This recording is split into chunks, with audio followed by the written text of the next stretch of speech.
Let's establish effective writing habits. I'm Karin with Right Now Editing, where we turn good manuscripts into great books. And I'm Peg Thomas, multi-award winning author and editor, and we are two editors for 5 minutes. And hello, I'm back just in time for the holidays. I had a lot of fun watching and posting the videos for with all of our guest editors, but I think we have found a new normal. So I think I'm ready to take on the challenge again of spending quality time with my friend Peg. There you go. We need So the quality time. Editor to And editor. now that I'm back, I'm going to remember, start the timer. All right. Oh, hey, we're going to start that, huh? That's We're going to that's start that's on the kind of right new. foot. Yes. So today we thought, as we're, ending the year, going into the new year, let's talk about some effective writing habits and what works for Peg and I. Because nothing makes me crazier than when I see online real writers do this. Yes, So, that's Peg, true. And nobody probably writes any more differently than you and I. So we can show them absolutely. opposite ends of the spectrum for how we write. So, Peg, how do you write most effectively?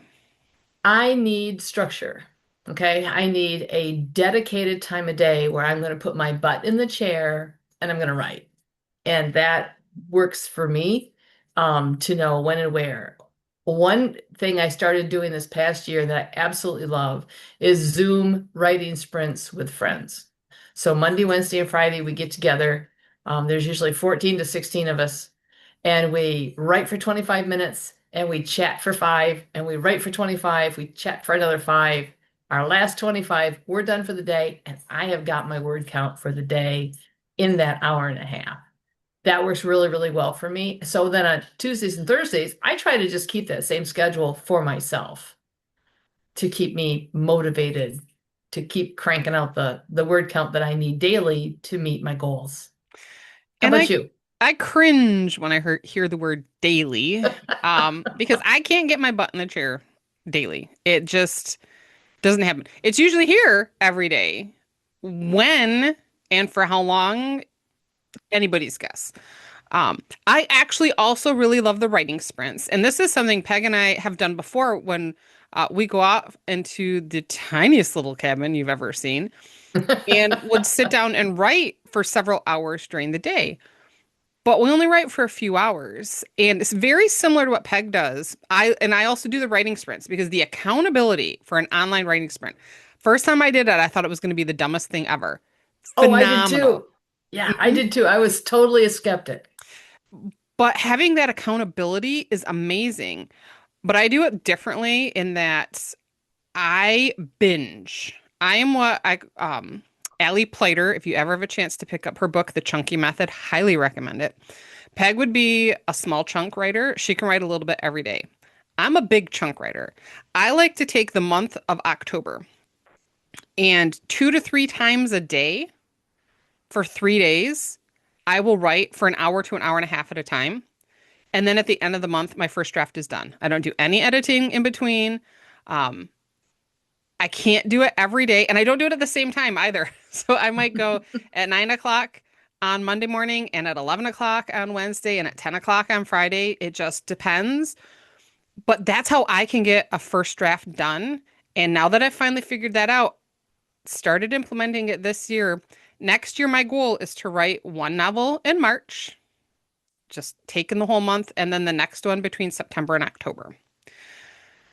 So we do some similar things because we We have to do. get our butts. You have to have a time to And get I your think butt in the another chair. really important thing is to take time off. I try Yes. very hard not to work on the weekends. Now, if I miss a day Monday through Friday, then I got to sit and do it on Saturday.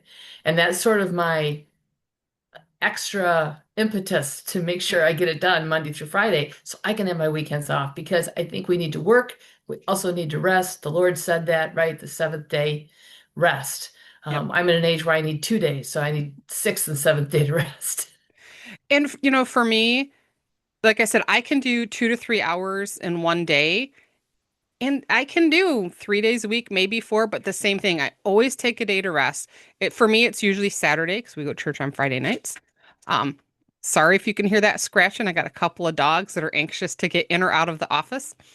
Um, but yes, taking time to rest, it's amazing what it does for your creativity. So It does. highly recommend whether you're doing the little chunks or the big chunks, take a day And off. the other thing we both need, you mentioned you're taking 2 months to write. You've made deadlines for yourself. Hmm. And I think that is so important. I also have deadlines. I'm a self-published author now. I haven't worked with a publishing house for a number of years. Um, with the publishing house will give you deadlines you have to make. But as a Yeah, self-published author, I think they're even more important that's because on you you. can spend a lot of time not doing anything if you don't set them and if you don't keep them. Yep. All So right. that's And that important. actually, there goes the timer. Can you hear it? No. The timing is perfect, and I got to get the dogs out of my office. Come on back next week, and we'll have something else for you. Until then, I'm Karen Beery. And I'm Peg Thomas, and we'll see you next time.